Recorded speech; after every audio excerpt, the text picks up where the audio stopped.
பிரதமர் நரேந்திர மோடியுடன் ஆசிய வளர்ச்சி வங்கியின் தலைவர் மசாடோ கண்டா புதுதில்லியில் இன்று சந்தித்து பேசினார். இந்த சந்திப்பு குறித்து எக்ஸ் வலைதளத்தில் பதிவிட்டுள்ள பிரதமர் நரேந்திர மோடி, கடந்த 10 ஆண்டுகளில் இந்தியாவில் மேற்கொள்ளப்பட்டு வரும் அதிவிரைவான மாற்றங்கள் எண்ணற்ற மக்களுக்கு அதிகாரம் அளித்துள்ளது என்றும் இந்த பயணம் தொடரும் என்றும் குறிப்பிட்டுள்ளார். ஆசிய வளர்ச்சி வங்கி தலைவர்களுடனான சந்திப்பின் போது பல்வேறு விஷயங்கள் குறித்து விரிவாக விவாதிக்கப்பட்டதாக தெரிகிறது.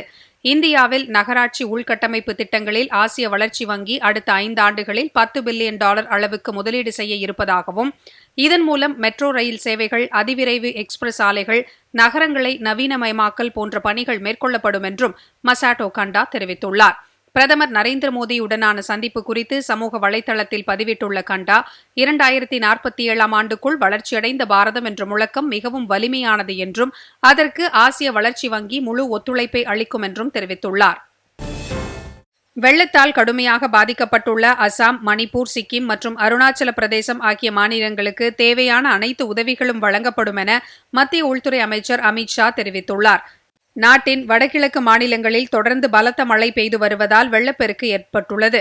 வெள்ளம் சூழ்ந்துள்ள பகுதிகளில் மக்களை மீட்கும் பணிகளிலும் அவர்களை பாதுகாப்பான இடங்களில் தங்க வைப்பதிலும் பாதுகாப்பு படை வீரர்கள் மும்முரமாக ஈடுபட்டு வருகின்றனர். இந்நிலையில் வெள்ளத்தால் பாதிக்கப்பட்ட மாநிலங்களின் முதலமைச்சர்களுடன் பேசிய மத்திய உள்துறை அமைச்சர் அமித் ஷா, வடகிழக்கு மாநிலங்களுக்கு உறுதியான அரணாக பிரதமர் நரேந்திர மோடி அரசு விளங்கும் என்று தெரிவித்தார்.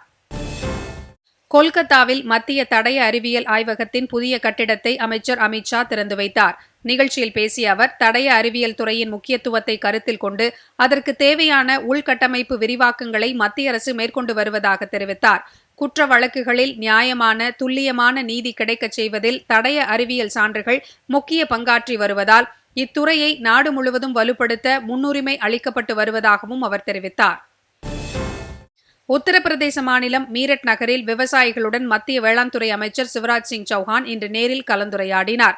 கிருஷி சங்கல்ப் அபியான் என்னும் வேளாண் அபிவிருத்தி திட்டம் குறித்து நாடு முழுவதும் விழிப்புணர்வு ஏற்படுத்தப்பட்டு வருகிறது. இந்த திட்டம் தற்போது மக்கள் இயக்கமாக மாறிவிட்டதாக மத்திய வேளாண் துறை அமைச்சர் சிவராஜ் சிங் சௌஹான் பெருமிதம் தெரிவித்துள்ளார்.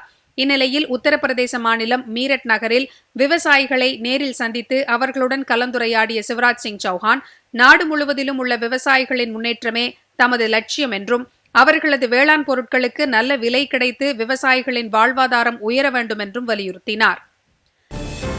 அனைத்து மாநில சட்டமன்ற உறுப்பினர்களுடன் காணொலி காட்சி மூலம் மத்திய அமைச்சர் சிவராஜ் சிங் சௌஹான் கலந்துரையாடினார்.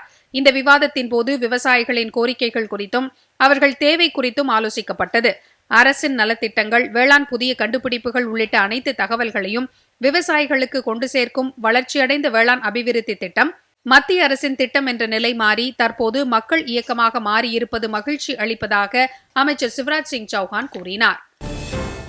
ஞாயிற்றுக்கிழமைகளில் சைக்கிள் ஓட்டும் நிகழ்வின் 25வது வார நிகழ்ச்சியில் ஆயுதப்படை வீரர்களுக்கு மரியாதை செலுத்தப்பட்டது.